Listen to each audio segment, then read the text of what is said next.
Hi all, welcome this session. ഇന്ന് നമ്മൾ പ്രധാനമായും ഫോക്കസ് ചെയ്യുന്നത് റിസർച്ച് മെത്തഡോളജിയുടെ മൂന്നാമത്തെ സ്റ്റേജായ സിന്തറ്റിക് ഓപ്പറേഷനെ ബേസ് ചെയ്തിട്ടാണ്. ഇതിനു മുമ്പിലത്തെ രണ്ട് പ്രധാനപ്പെട്ട വീഡിയോസ്, ആദ്യത്തേത് പ്രിലിമിനറി സ്റ്റേജ് റിസർച്ച് മെത്തഡോളജിയുമായി ബന്ധപ്പെട്ട് ഞാൻ ഓൾറെഡി അപ്ലോഡ് ചെയ്തിട്ടുണ്ട്. അതുപോലെ തന്നെ അനലറ്റിക്കൽ സ്റ്റേജിൻ്റെയും ഡിഫറെൻ്റ് ആയിട്ടുള്ള സ്റ്റേജ്, എക്സ്റ്റേണൽ ക്രിറ്റിസിസവും ഇന്റേണൽ ക്രിറ്റിസിസത്തെ കുറിച്ച് വളരെ വിശദമായി മറ്റൊരു വീഡിയോയും ഓൾറെഡി ചെയ്തിട്ടുണ്ട്. അപ്പോൾ അതുകൊണ്ട് അതിൻ്റെ ഒരു കണ്ടിന്യൂവേഷൻ ആയിട്ടാണ് നമ്മൾ സിന്തറ്റിക് ഓപ്പറേഷനെ നോക്കിക്കാണേണ്ടത്. ഇപ്പം പ്രിലിമിനറി സ്റ്റേജ് എന്ന് പറയുമ്പോൾ ഒരു ഗവേഷണത്തിലേക്ക് കടക്കുന്ന ഗവേഷകൻ അവൻ തെരഞ്ഞെടുക്കപ്പെടുന്ന വിഷയം ഏതാണ്, തെരഞ്ഞെടുക്കപ്പെടുന്ന വിഷയത്തിന്റെ പ്രത്യേകതകൾ എന്തായിരിക്കണം, ആ തെരഞ്ഞെടുക്കപ്പെടുന്ന വിഷയവുമായി ബന്ധപ്പെട്ട ആദ്യത്തെ പഠനങ്ങൾ ഏതൊക്കെയാണെന്ന് പരിശോധിക്കപ്പെടണം. ദെൻ അതിന് നമ്മൾ ഉപയോഗപ്പെടുന്ന ഡിഫറെൻ്റ് ആയിട്ടുള്ള ഡേറ്റ കളക്ഷൻസ്, അതുപോലെ തന്നെ അതിന് യൂസ് ചെയ്യുന്ന മെത്തേഡ്, കാർഡ് സിസ്റ്റം പോലെയുള്ള ഡേറ്റ കളക്ഷന് നമ്മൾ ഉപയോഗപ്പെടുത്തിയ മെത്തേഡുകളെ കുറിച്ച് നമ്മൾ പ്രിലിമിനറി സ്റ്റേജിൽ ഡിസ്കസ് ചെയ്തിട്ടുണ്ട്. അതുപോലെ തന്നെ സോഴ്സുകളുടെ വൈവിധ്യങ്ങൾ, പ്രിലിമിനറി സ്റ്റേജിൽ നമ്മൾ പ്രൈമറി സോഴ്സ് ഏതാണോ, സെക്കൻഡറി സോഴ്സിൻ്റെ സാധ്യതകൾ എന്താണ്, അത്തരം കാര്യങ്ങളൊക്കെ തന്നെ നമ്മൾ വിശദമായി പ്രിലിമിനറി സ്റ്റേജിൽ പറഞ്ഞിട്ടുണ്ട്. അതുപോലെ തന്നെ എങ്ങനെയാണ് ഒരു സിനാപ്സിസ് തയ്യാറാക്കേണ്ടത് എന്നുവരെ ഉള്ള കാര്യങ്ങൾ നമ്മൾ പ്രിലിമിനറി സ്റ്റേജിൽ വിശദമായി ഡിസ്കസ് ചെയ്തിട്ടുണ്ട്.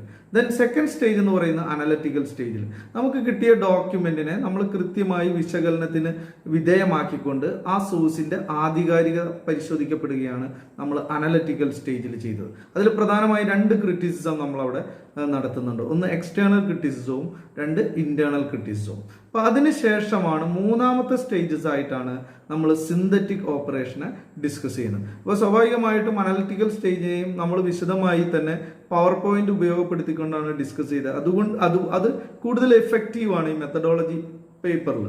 അപ്പോൾ അതുകൊണ്ട് തന്നെ സിന്തറ്റിക് ഓപ്പറേഷനും നമ്മൾ പ്രധാനമായും ഈ പവർ പോയിന്റിനെ ബേസ് ചെയ്തിട്ട് തന്നെ നമുക്ക് ഡിസ്കസ് ചെയ്യാം.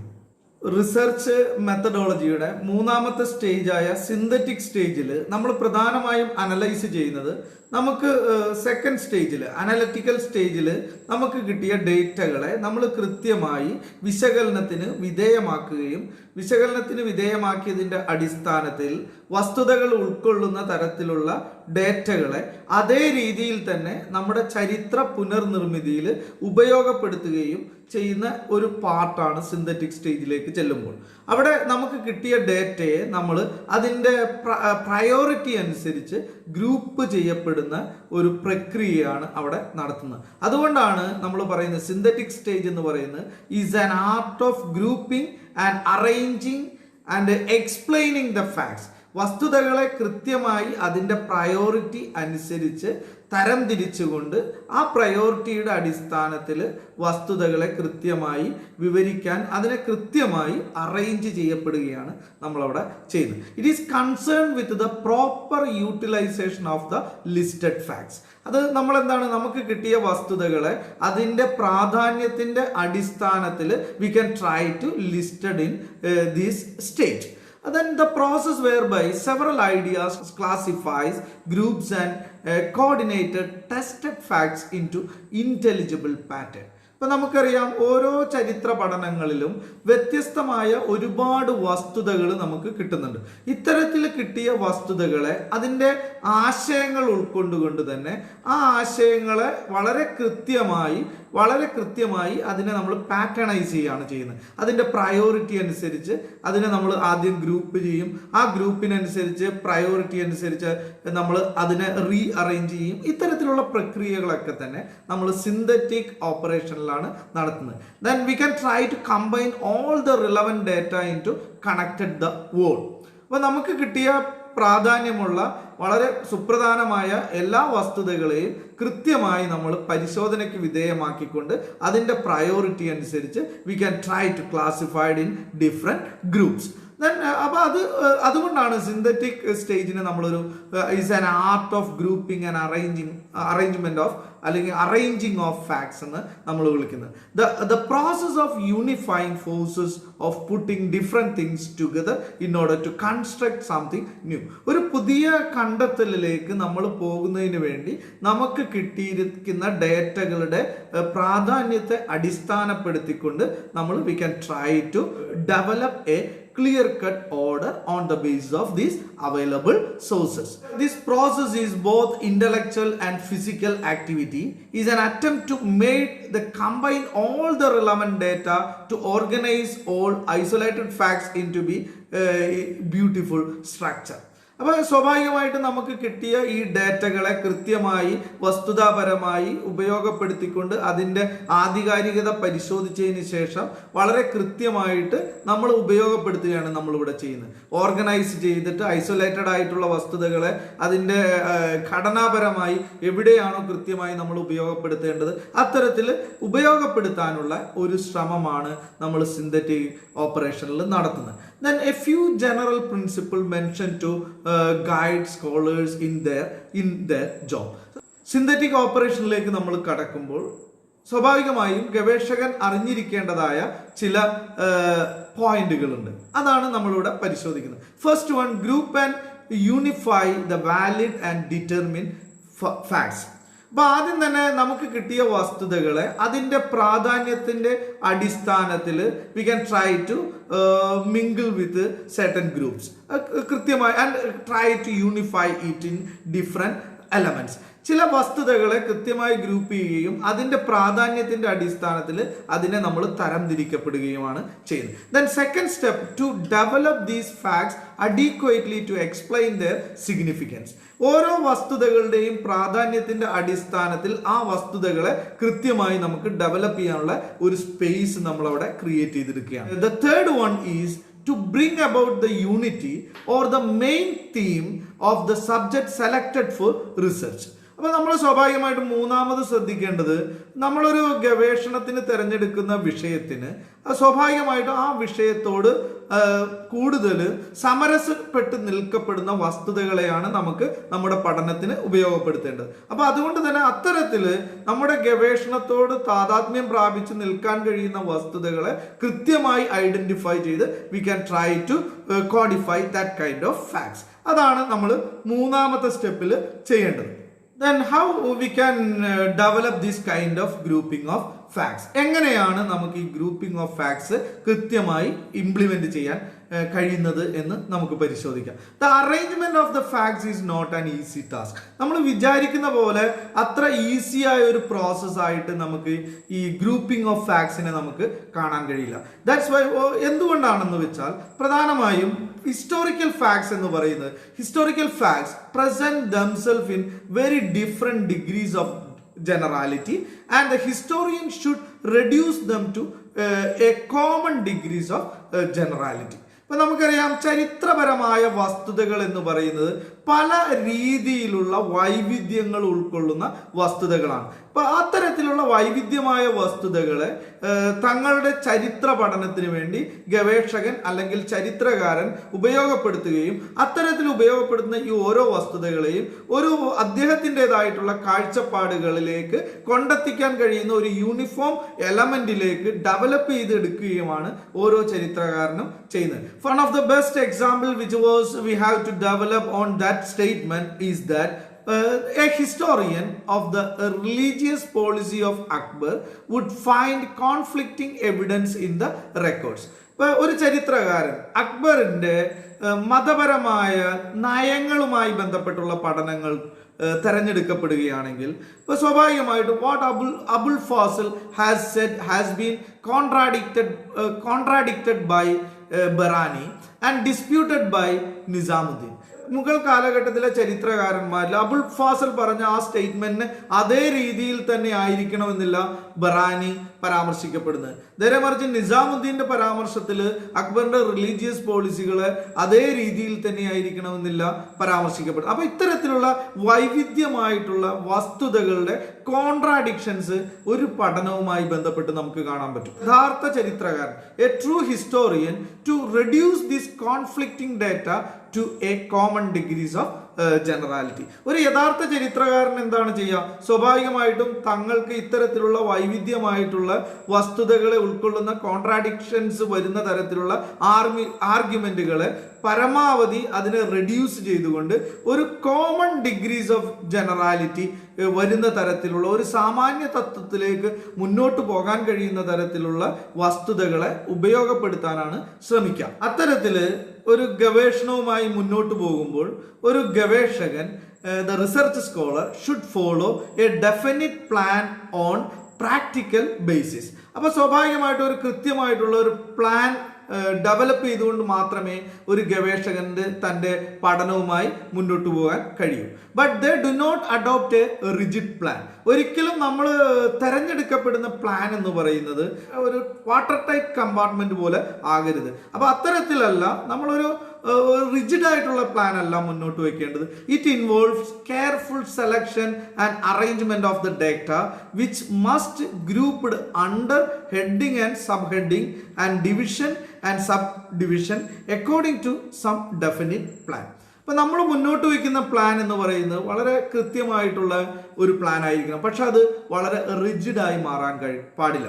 അപ്പൊ സ്വാഭാവികമായിട്ടും ഏതൊരു ഗവേഷകനാണോ അദ്ദേഹം തിരഞ്ഞെടുക്കുന്ന വിഷയവുമായി ബന്ധപ്പെട്ട് അദ്ദേഹത്തിന് ലഭിച്ചിരിക്കുന്ന ഡേറ്റകളെ വളരെ കോൺഷ്യസ് ആയിട്ട് വളരെ കെയർഫുൾ ആയിട്ട് വേണം അതിനോട് സമീപിക്കാൻ.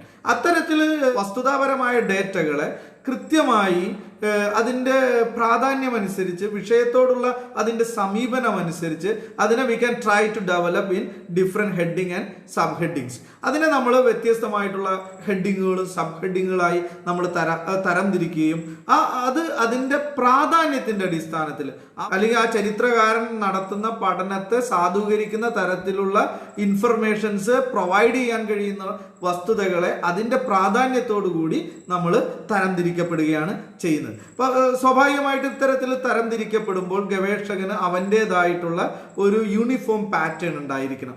ചിലപ്പോൾ ഗവേഷകൻ അതിന്റെ തരംതിരിവ് എന്ന് പറയുന്നത് ക്രോണോളജിക്കൽ ബേസിലായിരിക്കാം, ചിലപ്പോൾ അദ്ദേഹം അത് ജിയോഗ്രഫിക്കൽ ബേസിലായിരിക്കാം, ദെൻ ഏൻഷ്യൻ, മിഡിവൽ, മോഡേൺ.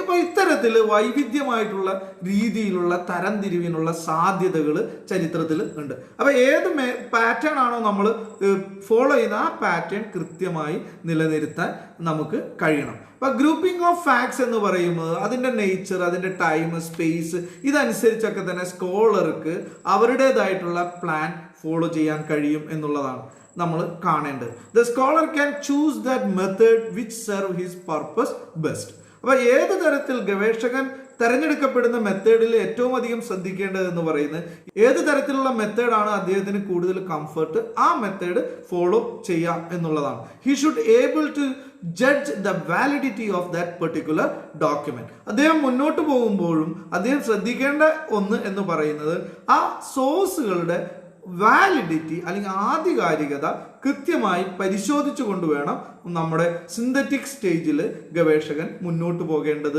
എന്നുള്ളതാണ് നമ്മൾ പ്രധാനമായും ശ്രദ്ധിക്കേണ്ടത്. ഇപ്പൊ സാധാരണ നമ്മൾ പറയും ഗവേഷകൻ if the scholar adopt the chronological method they have to treat all the facts strictly in the sequence of time.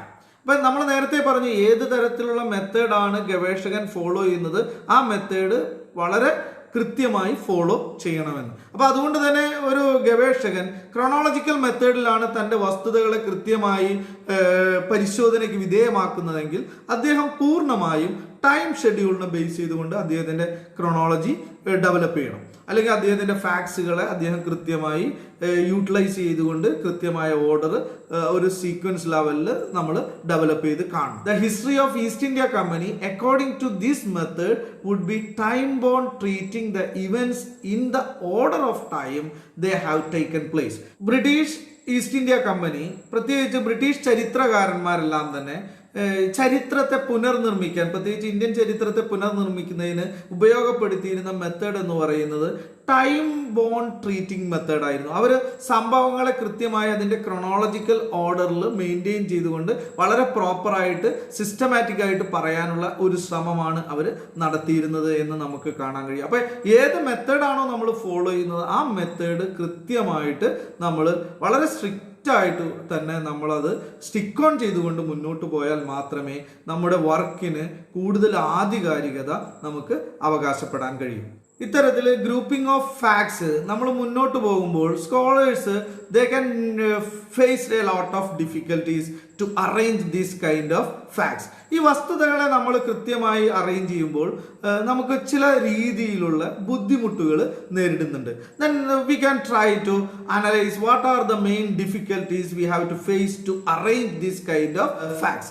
എന്തൊക്കെ തരത്തിലുള്ള ബുദ്ധിമുട്ടുകളാണ് നമ്മൾ പ്രധാനമായും ഇത്തരത്തിൽ അറേഞ്ച് ചെയ്യുമ്പോൾ ഫേസ് ചെയ്യുന്നത് എന്നുള്ളതാണ് നമ്മൾ ഇനി പരിശോധിക്കേണ്ടത്. They are overlapping with each other. ഇപ്പൊ സാധാരണ നമ്മൾ പറയാറുണ്ട്, നമ്മൾ എടുക്കുന്ന വസ്തുതകൾ അല്ലെങ്കിൽ ചില സംഭവങ്ങൾ എന്ന് പറയുന്നത് sometimes they were overlapping with each other. They appear to be social but may in really in cultural. ഇപ്പൊ ചില വസ്തുതകൾ, ചരിത്രപരവുമായി ബന്ധപ്പെട്ട ചില വസ്തുതകളെ നമ്മൾ അതിനെ കൃത്യമായി കാറ്റഗറൈസ് ചെയ്യുമ്പോൾ പലപ്പോഴും വസ്തുതകൾ ഓവർലാപ്പ് ചെയ്ത് കിടക്കും. ചിലപ്പോൾ നമുക്ക് തോന്നും അത് സാമൂഹിക വസ്തുതകളുടെ തലത്തിലാണ് നമ്മൾ പരിഗണിക്കപ്പെടുമ്പോൾ അതിൻ്റെ യാഥാർത്ഥ്യത്തിൽ നമ്മളത് പരിഗണിക്കപ്പെടേണ്ടത് കൾച്ചറൽ, സാംസ്കാരികമായിട്ടുള്ള മേഖലയിലായിരിക്കും. അപ്പോൾ ഇത്തരത്തിൽ ഓരോ വസ്തുതകളെയും നമ്മൾ ഐഡന്റിഫൈ ചെയ്യുമ്പോൾ നമുക്കത് ഇന്ന കാറ്റഗറിയിലാണെന്ന് കൃത്യമായി പറയാൻ കഴിയാത്ത ഒരു അവസ്ഥ നമുക്ക് ഫേസ് ചെയ്യേണ്ടതായിട്ട് വരും. History is A comprehensive subject. It has mixed in character and nature of history is fluctuating in the time to time.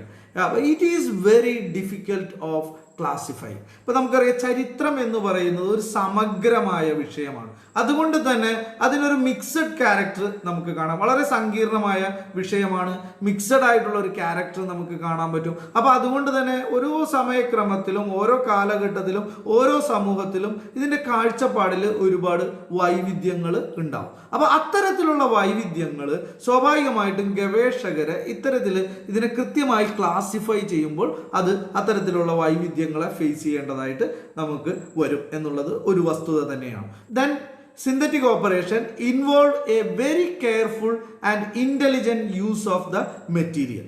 സ്വാഭാവികമായിട്ടും സിന്തറ്റിക് ഓപ്പറേഷനിൽ ഗവേഷകൻ അദ്ദേഹത്തിന്റെ ഇന്റലക്ച്വൽ കാലിബർ ഉപയോഗപ്പെടുത്തിക്കൊണ്ട് കിട്ടിയ വസ്തുതകളെ ഏത് തരത്തിൽ തരംതിരിക്കപ്പെടുന്നു എന്നുള്ളതിന് വളരെയധികം പ്രാധാന്യം നമുക്ക് കൊടുക്കേണ്ടതായിട്ടുണ്ട്. The researcher should know what the relationship with one fact with other.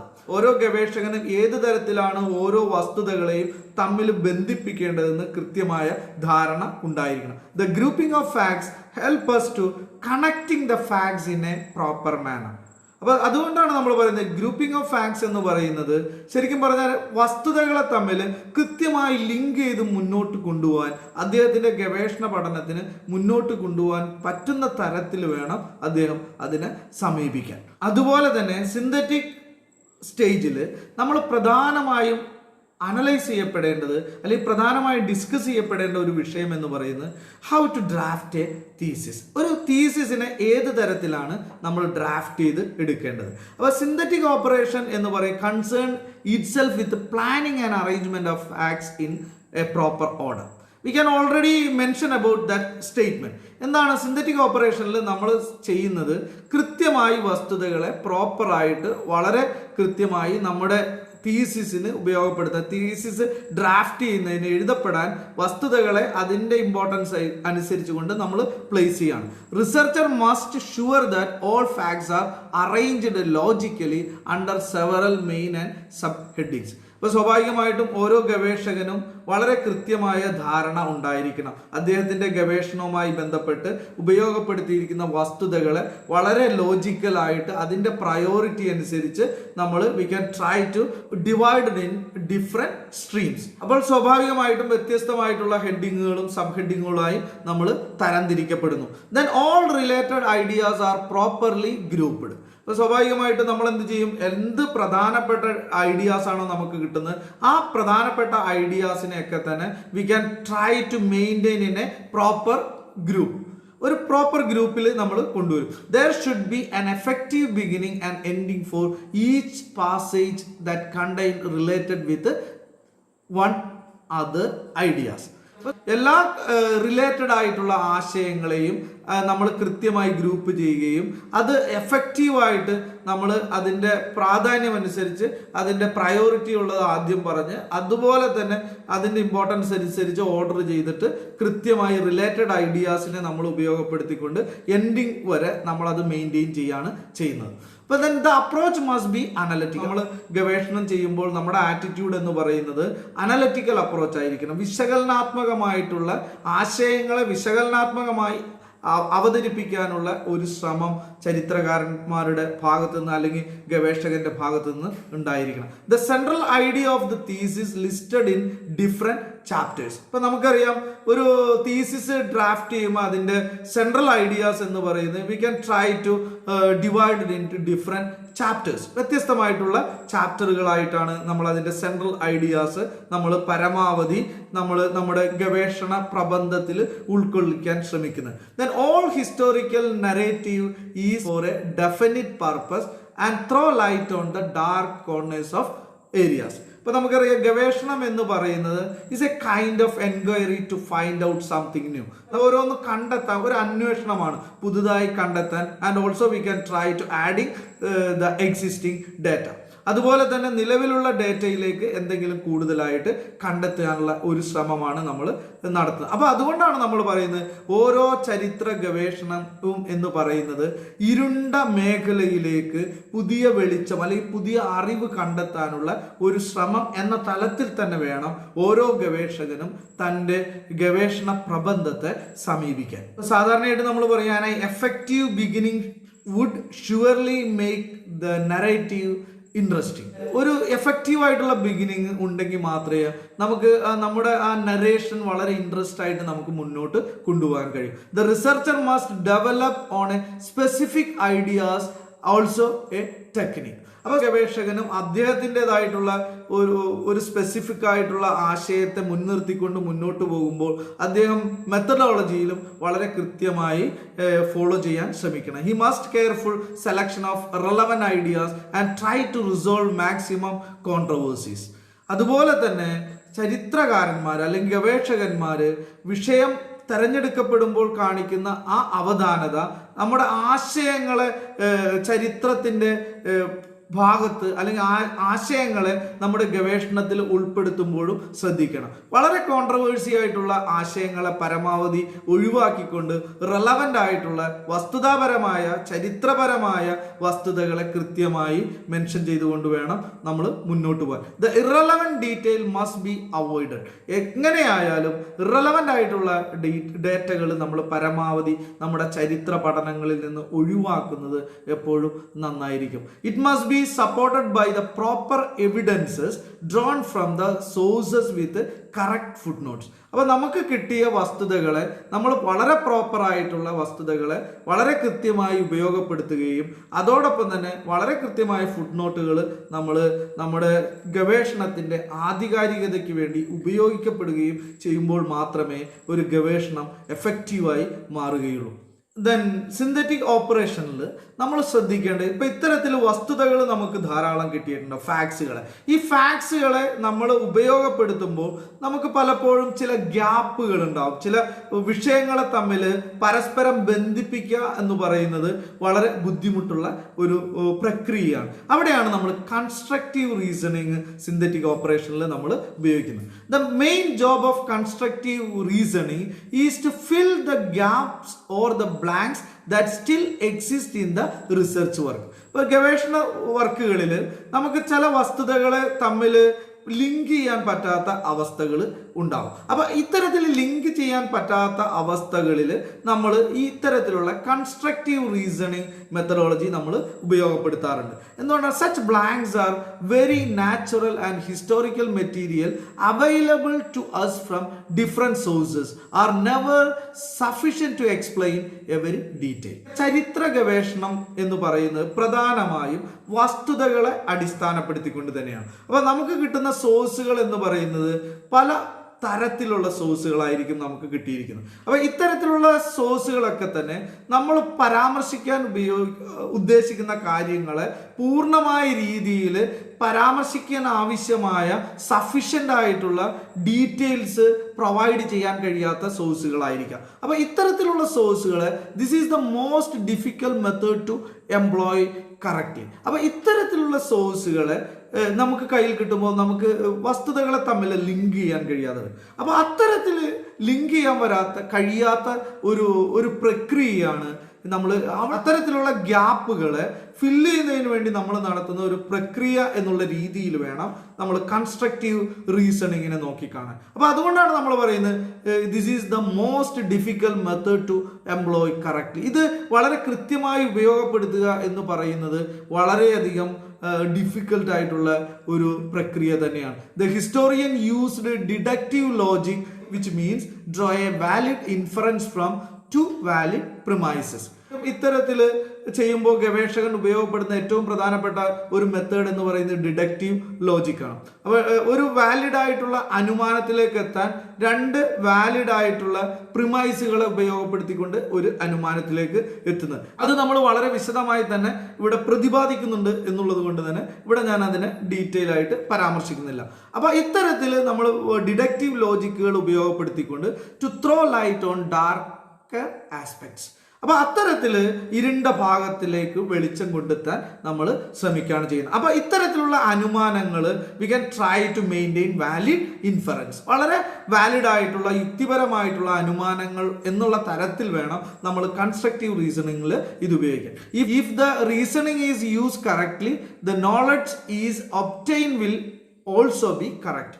നമ്മൾ ഈ റീസണിങ് കൃത്യമായിട്ട് ഉപയോഗിച്ചാൽ നമുക്ക് കിട്ടുന്ന അറിവും വളരെ കൃത്യത അല്ലെങ്കിൽ അറിവിനും വളരെ കൃത്യത അവകാശപ്പെടാൻ കഴിയും. The historian attempt to know what is not known. നമുക്കറിയാം എല്ലാ ചരിത്രകാരന്മാരുടെ ശ്രമവും എന്താണോ അറിവില്ലാത്തത് അല്ലെങ്കിൽ എന്താണോ അറിയാൻ കഴിയാത്തത് അത് കണ്ടെത്താനുള്ള ശ്രമം തന്നെയാണ്. The absence of adequate data reasoning is required to fill many gaps. അപ്പം നമുക്കറിയാം അതുപോലെ തന്നെ നമുക്ക് ആവശ്യമായിട്ടുള്ള ഡേറ്റ കിട്ടാത്ത സ്ഥലങ്ങളിലാണ് നമ്മൾ റീസണിങ് ഉപയോഗപ്പെടുന്നത്. അപ്പോൾ ഇത്തരത്തിലുള്ള reasoning we can try to use this kind of reasoning. ഇത്തരത്തിലുള്ള റീസണിങ് നമ്മൾ ഉപയോഗപ്പെടുത്തിക്കൊണ്ട് we can try to fill all gap with our own research work. നമ്മുടെ ഗവേഷണത്തിൽ ഉള്ള ഗ്യാപ്പുകൾ പരമാവധി ഫില്ല് ചെയ്യാൻ ഇത്തരത്തിലുള്ള റീസണിങ് കൺസ്ട്രക്റ്റീവ് റീസണിങ് നമ്മൾ ഉപയോഗിക്കുന്നു. when we can use this kind of method we can face a lot of limitations and also we can face a lot of difficulties, many possibility to committing errors for this kind of methods. അപ്പോൾ നമുക്കറിയാം ഇത്തരത്തിലുള്ള മെത്തേഡുകളിൽ നമുക്ക് ഒരുപാട് തെറ്റുകൾ വന്നുകൂടാൻ സാധ്യത കൂടുതലാണ്. അപ്പോൾ ഗ്യാപ്പുകൾ fill ചെയ്ത് നമ്മൾ പോകുമ്പോൾ നമ്മുടേതായിട്ടുള്ള യുക്തികളെ ഉപയോഗപ്പെടുത്തുമ്പോൾ അപ്പോൾ അതുകൊണ്ട് തന്നെ as a historian as a research scholar we can try to take certain kind of precaution to use this kind of methods. ഇത്തരത്തിലുള്ള മെത്തേഡുകൾ നമ്മൾ ഉപയോഗപ്പെടുത്തുമ്പോൾ സ്വാഭാവികമായിട്ടും നമ്മൾ ചില പ്രിക്കോഷൻസ് നമ്മൾ എടുക്കേണ്ടതായിട്ട് ഉണ്ട്. Then what kind of precautions we have to adopt this kind of constructive reasoning? ഇത്തരത്തിലുള്ള constructive റീസണിങ്ങിൽ എന്ത് തരത്തിലുള്ള പ്രിക്കോഷൻസ് ആണ് നമ്മൾ എടുക്കേണ്ടത് എന്നുള്ളത്. Then first one, reasoning should never combine with the analysis of A document. നമ്മൾ കാണേണ്ട ഒന്ന് എന്ന് പറയുന്നത് യുക്തിയെ ഉപയോഗപ്പെടുത്തുന്നതും അനാലിസിസ് വിശകലനം എന്ന് പറയുന്നതും തമ്മിൽ നമ്മൾ ഒരിക്കലും കമ്പൈൻ ചെയ്യരുത്. Analysis is entirely different from reasoning. യുക്തിയെ ഉപയോഗപ്പെടുത്തുന്നതും വിശകലനവും തമ്മിൽ ഒരിക്കലും നമ്മൾ ക്ലബ് ചെയ്യാൻ പാടില്ല. രണ്ടും ഇൻഡിപെൻഡൻ്റ് ആയിട്ട് കാണേണ്ടതാണ്. Analysis is entirely different from reasoning. അപ്പോൾ അതുകൊണ്ട് തന്നെ reasoning which we have to develop on the basis of our own power of logic. നമ്മുടെ പവർ ഓഫ് ലോജിക്കിനെ ബേസ് ചെയ്തിട്ടാണ് റീസണിങ് നമ്മൾ കൊണ്ടുവരുന്നത്. അപ്പോൾ അതുകൊണ്ട് തന്നെ നമ്മുടെ ഗവേഷണത്തിൽ ഇതിനെ രണ്ടിനെയും, യുക്തിയെയും അതുപോലെ തന്നെ അനാലിസിസിനെയും നമ്മൾ എപ്പോഴും രണ്ടായിട്ട് കാണണം. Two should not confused with each other. ഒരിക്കലും നമ്മൾ കൺഫ്യൂഷൻ ഉണ്ടാക്കുന്ന തരത്തിൽ ഇത്തരത്തിലുള്ള മേഖലയെ ഉപയോഗപ്പെടുത്തരുത്. Then second one, the researcher must not introduce in the text what is not said by the author. അപ്പോൾ മറ്റൊന്ന് പ്രധാനമായിട്ടും ശ്രദ്ധിക്കേണ്ടത്, ഓരോ ഗവേഷകനും നമ്മളെ ഗവേഷണത്തിൽ ഉപയോഗപ്പെടുത്തുന്ന ബുക്കുകൾ അല്ലെങ്കിൽ ഓതർ എന്താണോ അദ്ദേഹത്തിൻ്റെ ഡേറ്റയിൽ പറയാൻ ശ്രമിക്കുന്നത് അതല്ലാത്ത കാര്യങ്ങൾ ഓതർ പറയുന്ന രീതിയിൽ നമ്മൾ അവതരിപ്പിക്കാൻ ശ്രമിക്കരുത്. അപ്പോൾ സ്വാഭാവികമായിട്ടും the researcher must not introduce in the text what is not said by the author. Author പറയാൻ ശ്രമിക്കാത്ത ഒന്നിനെ നമ്മൾ കൊണ്ടുവരാതെ ഇരിക്കാൻ ശ്രമിക്കണം. Not try to twist the author's statement. ഒരിക്കലും ഓതേഴ്സ് മുന്നോട്ട് വെക്കുന്ന സ്റ്റേറ്റ്മെന്റിനെ ട്വിസ്റ്റ് ചെയ്യുന്ന തരത്തിലുള്ള വസ്തുതകളെ നമ്മൾ നമ്മുടെ യുക്തിയെ ഉപയോഗപ്പെടുത്തിക്കൊണ്ട് ട്രീറ്റ് ചെയ്യാൻ പാടില്ല. Then third one, facts obtained by the direct examination of the document must not be confused with the result obtained by the reasoning. നമ്മൾ നേരത്തെ സൂചിപ്പിച്ചതുപോലെ തന്നെ റീസണിങ്ങും അതുപോലെ തന്നെ നമ്മുടെ അനാലിസിസിനെയും രണ്ടും രണ്ടായിട്ട് നമ്മൾ കാണണം. ഡയറക്റ്റ് എക്സാമിനേഷൻ എന്ന് പറയുന്നത് നമ്മൾ അവിടെ അനാലിസിസ് ഓൾറെഡി നടത്തുന്നുണ്ട്. അത്തരത്തിലുള്ള അനാലിസിസ് കഴിഞ്ഞു വരുന്നതിന് വീണ്ടും നമ്മൾ കൺഫ്യൂസ് ഉണ്ടാക്കുന്ന തരത്തിലുള്ള റീസണിങ് എബിലിറ്റി അല്ലെങ്കിൽ ലോജിക്കൽ അസംഷൻസുകൾ നമ്മൾ അത്തരത്തിൽ പ്രയോഗിക്കാൻ പാടില്ല എന്നുള്ളതാണ് മറ്റൊരു പ്രധാനപ്പെട്ട വസ്തുത. Then fourth one, the unconscious reasoning must not be allowed. There are too many chances of errors in it. ഒരിക്കലും നമ്മൾ അൺകോൺഷ്യസ് ആയിട്ടിരിക്കുന്ന അവസ്ഥയിൽ നമ്മൾ യുക്തിയെ ഉപയോഗിക്കാൻ പോകരുത്. അപ്പോൾ അത്തരത്തിൽ അൺകോൺഷ്യസ് ആയിട്ടിരിക്കുന്ന അവസ്ഥയിൽ നമ്മൾ യുക്തിയെ ഉപയോഗപ്പെടുത്തുമ്പോൾ സ്വാഭാവികമായിട്ടും തെറ്റുകൾക്കുള്ള സാധ്യതകൾ കൂടുതലാണ്. അപ്പോൾ കോൺഷ്യസ് ലെവലിൽ മാത്രമേ നമ്മൾ യുക്തിയെ ഉപയോഗപ്പെടുത്താൻ ശ്രമിക്കാവൂ. Then next one, if reasoning levels any doubt no conclusion should be drawn. ഒരിക്കലും യുക്തിയെ നമ്മൾ ഉപയോഗപ്പെടുത്തുമ്പോൾ നമുക്ക് എന്തെങ്കിലും സംശയങ്ങൾ ഉണ്ടാകുന്നുണ്ടെങ്കിൽ, വസ്തുതകളായി ബന്ധപ്പെട്ട അല്ലെങ്കിൽ ചരിത്ര പഠനവുമായി ബന്ധപ്പെട്ട എന്തെങ്കിലും സംശയങ്ങൾ നമ്മൾ ഫേസ് ചെയ്യുന്നുണ്ടെങ്കിൽ ഒരിക്കലും നമ്മൾ ആ സംശയത്തിൽ നിന്നുകൊണ്ട് നമ്മളൊരു കൺക്ലൂഷനിലേക്ക് നമ്മൾ എത്താൻ പാടില്ല എന്നുള്ളതാണ് മറ്റ് ഒരു പ്രധാനപ്പെട്ട വസ്തുത. The last one, no reasoning should be done if the bias of the proposition is merely a conjecture. ഒരിക്കലും നമ്മുടെ റീസണിങ് എന്ന് പറയുന്നത് ബയാസ്ഡ് ആവരുത്. നമ്മുടെ അനുമാനങ്ങൾ എന്ന് പറയുന്നത് സമഗ്രമായിട്ടിരിക്കണം. ഒരിക്കലും ബയാസ്ഡ് ലെവൽ ഓഫ് റീസണിങ് നമ്മുടെ പഠനത്തിൽ വരാതിരിക്കാൻ ശ്രദ്ധിക്കണം. ഇത്തരത്തിലുള്ള പ്രിക്കോഷൻസ് ഓരോ ഗവേഷകരും തൻ്റെ പഠനങ്ങളിൽ എടുത്താൽ മാത്രമേ നമുക്ക് നമ്മുടെ കൺസ്ട്രക്റ്റീവ് റീസണിങ് വളരെ യുക്തിഭദ്രമായിട്ട് അല്ലെങ്കിൽ വളരെ വസ്തുതാപരമായി നമ്മുടെ പഠനത്തിൽ ഉപയോഗപ്പെടുത്താൻ കഴിയും. കൺസ്ട്രക്റ്റീവ് റീസണിങ്ങിനെ നമ്മുടെ ഗവേഷണത്തിൽ നമ്മൾ ഉപയോഗപ്പെടുത്തുമ്പോൾ സ്വാഭാവികമായിട്ടും കൺസ്ട്രക്റ്റീവ് റീസണിങ്ങിൻ്റെ വൈവിധ്യത്തെ കൃത്യമായി മനസ്സിലാക്കിയിരിക്കണം. പ്രധാനമായും കൺസ്ട്രക്റ്റീവ് റീസണിങ്ങിനെ നമുക്ക് രണ്ട് തലത്തിൽ ഡിസ്കസ് ചെയ്യാൻ കഴിയും. ഒന്ന് പോസിറ്റീവ് റീസണിങ്ങും മറ്റൊന്ന് നെഗറ്റീവ് റീസണിങ്. ഇങ്ങനെ രണ്ട് പ്രധാനപ്പെട്ട റീസണിങ് കൺസ്ട്രക്റ്റീവ് റീസണിങ്ങിൽ കാണുന്നുണ്ട്. Then first we have to discuss about negative reasoning. Negative reasoning എന്താണെന്ന് നമുക്ക് നോക്കാം. Negative reasoning means argument from silence. നമുക്ക് ഒരു സൈലൻസിൽ നിന്ന് നമ്മളൊരു ആർഗ്യുമെന്റ് ഡെവലപ്പ് ചെയ്തെടുക്കുന്നു. അതൊരു കമ്പാരിറ്റീവ്ലി ഒരു സിമ്പിൾ പ്രോസസ് ആണെന്ന് നമുക്ക് പറയാം. The historian fact established through observed, recorded and preserved. ഇപ്പം നമുക്കറിയാം, വസ്തുതകൾ എന്ന് പറയുന്നത് ചരിത്രകാരന്മാർ അവരുടേതായിട്ടുള്ള നിരീക്ഷണങ്ങളിലും അവരുടേതായിട്ടുള്ള കാഴ്ചപ്പാടുകളിലും നിന്നുകൊണ്ട് ഡെവലപ്പ് ചെയ്യാണ്. It is based on the assumptions of human nature. ഓരോ ചരിത്രകാരനും ചരിത്ര വിഷയത്തെ സമീപിക്കപ്പെടുമ്പോൾ അവൻ്റേതായിട്ടുള്ള ചില നിഗമനങ്ങളെ അറിഞ്ഞോ അറിയാതെയോ ചരിത്ര പഠനങ്ങളിൽ അവൻ ഉപയോഗപ്പെടുത്തും. അതിന് കാരണം എന്ന് പറയുന്നത് മനുഷ്യൻ എന്ന് പറയുന്നത് അവൻ്റെ ചില ചിന്താധാരകൾ അറിഞ്ഞോ അറിയാതെയോ അവൻ്റെ ഏത് പഠനങ്ങളിലും അതിൻ്റെതായ സ്വാധീനം നമുക്ക് കാണാൻ കഴിയും. സാധാരണയായിട്ട് നമ്മൾ ഈ നെഗറ്റീവ് റീസണിങ്ങിൽ പറയുന്ന ഒരു പ്രധാനപ്പെട്ട എക്സാമ്പിളാണ് എങ്ങനെയാണ് നമ്മുടെ അസംഷൻസ് നമ്മൾ ഈ സൈലൻസിൽ നിന്ന് നമ്മൾ ആ ആർഗ്യുമെന്റ് ഡെവലപ്പ് ചെയ്യുന്നത്. ഇപ്പോൾ ഉദാഹരണമായിട്ട് നമ്മൾ കാണുന്നത് ഇവിടെ സൂചിപ്പിക്കപ്പെടുന്നത് the absence of any indication from a girl to the proposal of a boy automatically means that she is willing. കൃത്യമായ രീതിയിൽ ഒരു ബോയ് മുന്നോട്ട് വെക്കുന്ന ഒരു പ്രപ്പോസൽ, അതിന് കൃത്യമായ രീതിയിൽ മറുപടി പറയാതെ പോകുമ്പോൾ സ്വാഭാവികമായിട്ടും the boy thought that she is automatically willing for his own proposal. അപ്പോൾ അവിടെ നമ്മൾ കാണുന്നത്, അപ്പോൾ അത്തരത്തിലുള്ള ആബ്സെൻസ് ക്രിയേറ്റ് ചെയ്യുന്ന ഒരു സ്പേസ് ആണ് നമ്മൾ കാണുന്നത്. അപ്പോൾ ഇത്തരത്തിലുള്ള അനുമാനങ്ങളിൽ ഒരുപാട് പോരായ്മകളും അല്ലെങ്കിൽ തെറ്റുകൾക്കുള്ള സാധ്യതകൾ കൂടുതലാണ് എന്ന് വേണം നമുക്ക് കാണാൻ. നെഗറ്റീവ് റീസണിങ്ങുമായിട്ട് കമ്പയർ ചെയ്യുമ്പോൾ പോസിറ്റീവ് റീസണിങ് എന്ന് പറയുന്നത് കൂടുതൽ സങ്കീർണമായ അവസ്ഥയായി വേണം നമുക്ക് കാണാൻ കഴിയുന്നത്. അപ്പോൾ സ്വാഭാവികമായിട്ടും as compared with this negative reasoning, positive reasoning is more complex but of a greater use of historian. ചരിത്രകാരന്മാരെ സംബന്ധിച്ച് ഏറ്റവും കൃത്യമായിട്ട് ഉപയോഗിക്കാൻ കഴിയുന്ന ഒരു പ്ലാറ്റ്ഫോം എന്ന് പറയുന്നത് പോസിറ്റീവ് റീസണിങ് ആണ്. The reasoning draws certain inference from the facts establish.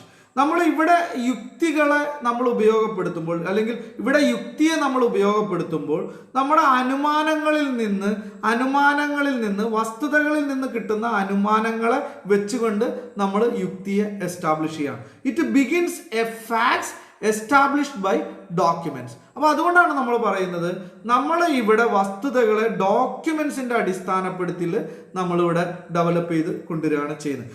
Greek ചരിത്രകാരനായ തൂസിഡൈഡ്സിന്റെ ഒരു സ്റ്റേറ്റ്മെന്റ് ഉണ്ട്. Thucydides who said that historical facts are connected with one with the other in a systematic and permanent order. The use of this positive reasoning as well we can follow certain precautions. നമ്മൾ ഈ positive reasoning നമ്മുടെ ചരിത്ര ഗവേഷണത്തിൽ ഉപയോഗപ്പെടുത്തുമ്പോൾ സ്വാഭാവികമായും നമ്മൾ ചില മുൻകരുതലുകൾ ആവശ്യമാണ്.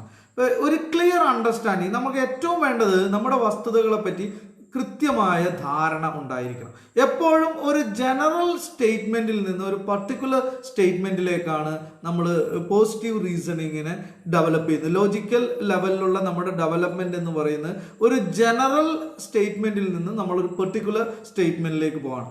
General drawn from experience of human affairs and particular drawn from the document. അപ്പോൾ നമ്മൾ സാധാരണ പറയുന്നത് general statement we can develop with our own experience. നമ്മുടെ എക്സ്പീരിയൻസിൽ നിന്നുകൊണ്ട് നമ്മളൊരു ജനറൽ സ്റ്റേറ്റ്മെന്റ് ഉണ്ടാക്കുന്നു. ആ ജനറൽ സ്റ്റേറ്റ്മെന്റിൽ നിന്ന് നമ്മളൊരു പെർട്ടിക്കുലർ സ്റ്റേറ്റ്മെന്റിലേക്ക് പോകാണ് ഈ പോസിറ്റീവ് റീസണിങ്ങിൽ നമ്മൾ ചെയ്യുന്നത്. അതിന് ഏറ്റവും ആപ്റ്റ് ആയിട്ടുള്ള ഒരു ഉദാഹരണം എന്ന് പറയുന്നത് ഓൾ മെൻ ആർ മോർട്ടൽ. എന്താണ്? എല്ലാ മനുഷ്യരും മരിക്കുന്നു. Socrates is a man, therefore Socrates is mortal. വളരെ പെട്ടെന്ന് ഒരു ജനറൽ സ്റ്റേറ്റ്മെന്റ് ആണ് എല്ലാവരും മരിക്കും എന്നുള്ളത്, എല്ലാ മനുഷ്യരും മരിക്കും എന്നുള്ളത്. അപ്പൊ സ്വാഭാവികമായിട്ടും സെക്കൻഡ് സ്റ്റേറ്റ്മെന്റ് വരുന്നത് എന്താണ്? സോക്രട്ടീസ് ഒരു മനുഷ്യനാണ്, ദെയർഫോർ സോക്രട്ടീസ് ഈസ് മോർട്ടൽ. അപ്പൊ ഇത്തരത്തിൽ ഒരു ജനറൽ സ്റ്റേറ്റ്മെന്റിൽ നിന്നുകൊണ്ട് നമ്മളൊരു പെർട്ടിക്കുലർ സ്റ്റേറ്റ്മെന്റിലേക്കാണ് നമ്മളവിടെ പോകുന്നത്. ഓൾ മെൻ ആർ മോർട്ടൽ നമുക്കറിയാം, must be A universal true. എല്ലാ കാലഘട്ടത്തിലും നമ്മൾ അക്സെപ്റ്റ് ചെയ്യുന്ന ഒരു യൂണിവേഴ്സൽ ട്രൂ ആണ് എല്ലാ മനുഷ്യനും മരിക്കുന്നു എന്നുള്ളത്. And that all times and in all countries and under any circumstances man cannot escape from death. നമുക്കൊരിക്കലും ഈ മരണത്തിൽ നിന്ന് നമുക്ക് രക്ഷ നേടാൻ കഴിയില്ല. Third idea, mortality, which is an attribute of all humanity, automatically follows from the first two propositions. അപ്പോൾ അതുകൊണ്ടാണ് നമ്മൾ പറയുന്നത്, നമ്മൾ എല്ലാവരും മരിക്കുന്നു എന്നുള്ള ആ സ്റ്റേറ്റ്മെന്റിലേക്ക് നമുക്ക് എത്തുന്നത് ആദ്യത്തെ രണ്ട് സ്റ്റേറ്റ്മെന്റുകളെ ബേസ് ചെയ്തുകൊണ്ടാണ്. അത് നമ്മുടെ ലോജിക്കൽ അസംഷൻ പെട്ടെന്ന് നമ്മൾ കാൽക്കുലേഷനിലേക്ക് നമുക്ക് എത്താനും നമുക്ക് അത്തരത്തിലുള്ള ഒരു നിഗമനങ്ങളിലേക്ക് പോകാനും നമുക്ക് കഴിയും. The researcher must careful while drawing inference on the basis of constructive reasoning. എല്ലാ കാലഘട്ടത്തിലും ഗവേഷകൻ വളരെ കൃത്യമായിട്ട് അവൻ്റെ അനുമാനത്തിൽ ഇത് ഉപയോഗപ്പെടുത്തുന്നുണ്ട്, പ്രത്യേകിച്ച് ഈ കൺസ്ട്രക്റ്റീവ് റീസണിങ്ങിൽ. The creative reasoning is the most efficient tool for research decisions. അപ്പോൾ അതുകൊണ്ടാണ് ഇത്തരത്തിലുള്ള ക്രിയേറ്റീവായിട്ടുള്ള യുക്തിയെ ഉപയോഗപ്പെടുത്തിക്കൊണ്ടുള്ള ഒരു അസസ്മെന്റ് എന്ന് പറയുന്നത് പലപ്പോഴും ഗവേഷണത്തിൽ നമുക്ക് മാറ്റി നിർത്താൻ കഴിയില്ല എന്നുള്ളത്. അപ്പോൾ ഇവിടെയാണ് പോസിറ്റീവ് റീസണിങ്ങിൽ നമ്മൾ കൂടുതൽ പ്രയോറിറ്റി കൊടുക്കുന്നത്. ഗവേഷകൻ എപ്പോഴും ആ ജനറൽ സ്റ്റേറ്റ്മെന്റിൽ നിന്ന് പെർട്ടിക്കുലർ സ്റ്റേറ്റ്മെന്റിലേക്ക് പോവുകയും അവൻ്റെ കൺസ്ട്രക്റ്റീവ് എലമെന്റും അവൻ്റെ ലോജിക്കൽ അസംഷൻസും വളരെ കൃത്യമായി കൊണ്ടുപോകാൻ കഴിയുന്നത് പോസിറ്റീവ് റീസണിങ്ങിലാണ് കമ്പാരിറ്റീവ്ലി നെഗറ്റീവ് റീസണിങ്ങിൽ ഒരുപാട് എറേഴ്സിനുള്ള സാധ്യത ഉണ്ട് എന്നുള്ളതാണ് നമ്മൾ മനസ്സിലാക്കേണ്ടത്. Then the synthetic operation include several process that we can try to conclude the synthetic operations. Synthetic operation എന്ന് പറയുന്നത് നമുക്കറിയാം വ്യത്യസ്തമായിട്ടുള്ള പ്രക്രിയകൾ അവിടെ നടക്കുന്നുണ്ട്. there is no rigidity in adopting any particular mode of pattern.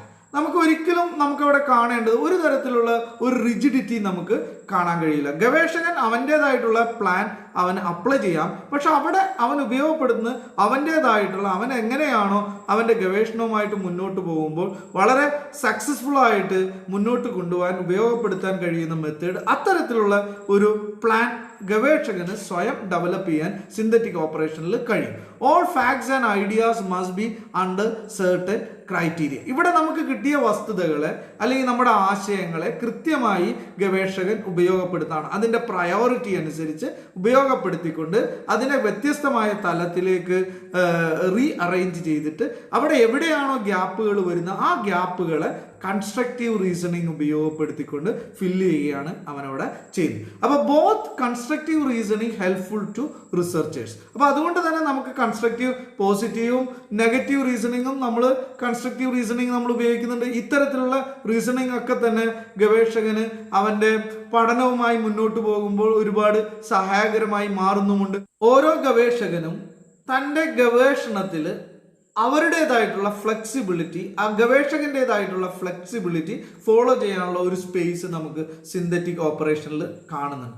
അതുകൊണ്ടാണ് നമ്മൾ പറയുന്നത് ഒരു റിജിഡ് പ്ലാന് അഡോപ്റ്റ് ചെയ്യേണ്ടതായിട്ട് നമുക്ക് സിന്തറ്റിക് ഓപ്പറേഷനിൽ ആവശ്യമില്ല എന്ന് നമ്മൾ പറയുന്നു. വസ്തുതകളെ കൃത്യമായി, ആശയങ്ങളെയും വസ്തുതകളെയും കൃത്യമായി അതിൻ്റെ പ്രയോറിറ്റി അനുസരിച്ച് ഗവേഷകൻ ഉപയോഗപ്പെടുത്തുകയാണ് സിന്തറ്റിക് ഓപ്പറേഷനിൽ ചെയ്യുന്നത്. അപ്പോൾ അതുകൊണ്ട് തന്നെ അത്തരത്തിൽ ഉപയോഗപ്പെടുത്തുമ്പോൾ ഇത്തരത്തിൽ വരുന്ന ചില ഗ്യാപ്പുകളെ ഫില്ല് ചെയ്യുന്നതിന് വേണ്ടി കൺസ്ട്രക്റ്റീവ് റീസണിങ് ഉപയോഗപ്പെടുത്തുകയും ആ കൺസ്ട്രക്റ്റീവ് റീസണിങ് ആണ് ഓരോ ഗവേഷണത്തിൻ്റെയും പൂർണ്ണതയിലേക്ക് എത്തിക്കുന്നത് എന്നുള്ള ഒരു വസ്തുത നമ്മൾ ഉൾക്കൊള്ളുകയും വേണം. The treatment must be exhaustive so as to fully satisfy all doubt and controversies. അപ്പോൾ നമ്മൾ തുടർന്ന് പോരുന്ന മെത്തേഡ്, നമ്മുടെ സമീപനം എന്ന് പറയുന്നത് എല്ലാ തരത്തിലുള്ള കോൺട്രവേഴ്സികളെയും ഒഴിവാക്കിക്കൊണ്ട് എല്ലാ തരത്തിലുള്ള ഡൗട്ടുകളെയും സംശയങ്ങളെയും നിർമ്മാർജ്ജനം ചെയ്തുകൊണ്ട് പരമാവധി സാറ്റിസ്ഫൈ ചെയ്യുന്ന തരത്തിൽ നമ്മുടെ വസ്തുതകളെ നമ്മൾ ഉപയോഗപ്പെടുത്തി അത്തരം വസ്തുതകളെ കൃത്യമായി പരാമർശിക്കാൻ കഴിയാത്തവിടത്ത് നമ്മുടേതായിട്ടുള്ള കൺസ്ട്രക്റ്റീവ് റീസണിങ് ഉപയോഗപ്പെടുത്തുക എന്നുള്ളതാണ്. It all depend upon the intellectual calibre of the researcher or the author. അപ്പോൾ ഇത്തരത്തിൽ നമ്മൾ സിന്തറ്റിക് ഓപ്പറേഷനെ ഉപയോഗപ്പെടുത്തുമ്പോൾ ഗവേഷകന്റെ ഇന്റലക്ച്വൽ കാലിബറിന് വളരെയധികം ഇമ്പോർട്ടൻസ് ഉണ്ട്. ഓരോ ഗവേഷകൻ തുടർന്നു പോരുന്ന ഗവേഷണ പ്രക്രിയയിൽ അവരുടേതായിട്ടുള്ള ഒരു ലോജിക്കൽ അസംഷനുള്ള ഒരു വലിയ സ്പേസ് ആണ് സിന്തറ്റിക് ഓപ്പറേഷനിൽ നമുക്ക് കാണാൻ കഴിയും. അപ്പോൾ അവിടെ നടത്തുന്ന ഗ്രൂപ്പിംഗ് ഓഫ് ഫാക്ട്സ് കഴിഞ്ഞ് നമ്മൾ നമ്മുടെ ഡേറ്റകളെ കൊളാബറേറ്റ് ചെയ്ത് അതിൻ്റെ പ്രയോറിറ്റി അനുസരിച്ച് തരംതിരിച്ചുകൊണ്ട് അതിനെ വ്യത്യസ്തമായ ഹെഡിങ്ങുകളാക്കിക്കൊണ്ട് നമ്മൾ നമ്മുടെ ഡേറ്റയെ യൂണിഫോം ചെയ്ത് സ്ട്രക്ചറലൈസ് ചെയ്ത് കഴിയും. അപ്പോൾ അത്തരം സ്ട്രക്ചറിൽ എവിടേക്കോ ഗ്യാപ്പുകൾ സംഭവിക്കപ്പെടുമ്പോൾ ആ ഗ്യാപ്പുകളെ കൺസ്ട്രക്റ്റീവ് റീസണിങ് ഉപയോഗപ്പെടുത്തിക്കൊണ്ട് നമ്മൾ ഒരു പരിധി വരെ കവർ ചെയ്യുകയും ചെയ്യുന്ന ആ പ്രക്രിയയെ മൊത്തത്തിലാണ് നമ്മൾ സിന്തറ്റിക് ഓപ്പറേഷൻ എന്നതുകൊണ്ട് അർത്ഥമാക്കുന്നത്. Okay, thank you.